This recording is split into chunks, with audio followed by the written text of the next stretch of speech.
नमस्ते. आज आपण पाहणार आहोत दाल तडका कसा करायचा. तर मी आधी डाळ, म्हैसूरची डाळ, मुगाची डाळ आणि तुरीची डाळ एकत्र कुकरला लावली डब्यामध्ये आणि त्यात थोडी हळद टाकली आणि आता मी फोडणी देते, त्याला तडका देते. आधी गॅस चालू करायचा, गॅस बारीक करायचा. कढई तापल्यानंतर कढीपत्ता टाकलाय मी, कारण कढीपत्ता आधी टाकायचा, धुवून आणलाय ना, त्यामुळे तो नंतर तेलात टाकला का जास्त तडतड उडतो. त्यामुळं कढीपत्ता स्वच्छ धुवून टाकलाय. ते थोडं थोडा बारीक करायचा, म्हणजे तो घासात आला ना चावताना तरी चांगला लागतो तो. मग त्यानंतर जिरी टाकायची थोडी. तेल तापल्यानंतर जिरी टाकायची. जिरीनंतर थोडीशी मोहरी टाकायची.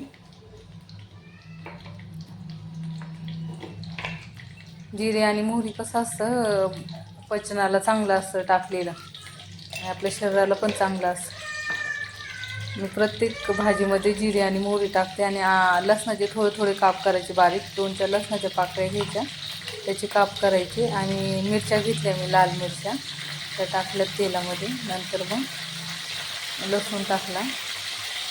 ते परतल्यानंतर कांदा टाकायचा आहे. आपण कांदा उभा चिरायचा आणि तो तेलामध्ये टाकायचा. थोडा बारीक करून असा कुस्करून टाकायचा. जरा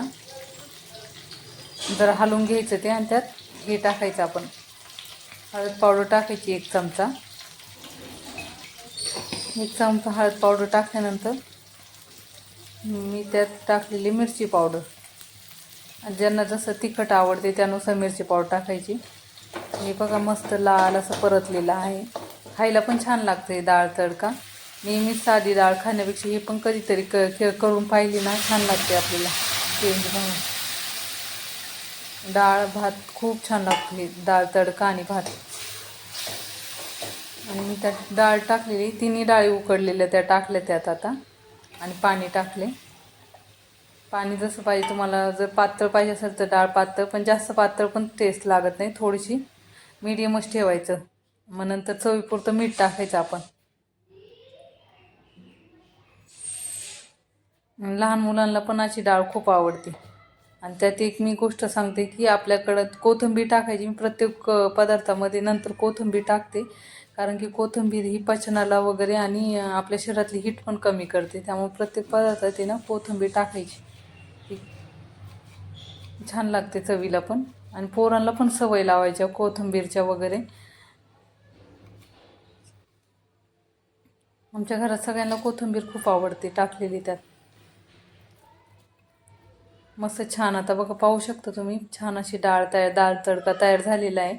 आणि टेस्ट पण खायला इंद्रायणीच्या भाताबरोबर तो खूप छान लागतं डाळ तडका. खूप सुंदर झालं बघ, खायला पण छान लागतो एकदम. आणि कधी आपल्याला कंटाळा आला तर आपण हे डाळ तडका आणि भात करून खाऊ. एकदम पटकन होतं ना, इझिली होतं, म्हणजे आपण खाऊ शकतो ते करून. तर माझ्या सकाळच्या चपात्या राहिल्या होत्या शिल्लक, त्यामुळं मी डाळ तडका आणि भात असं 2 केलं. त्यामुळं पोरांना पण आवडीने खातात पोरं पण. आणि आपल्याला राहिलेल्या चपात्या ही डाळ बाजूला करून ना, त्यात उकळी घेतली ना, तुकडे करायचे डाळ चपात्यांचे आणि त्या डाळीत उकळी घ्यायची, छान लागतं.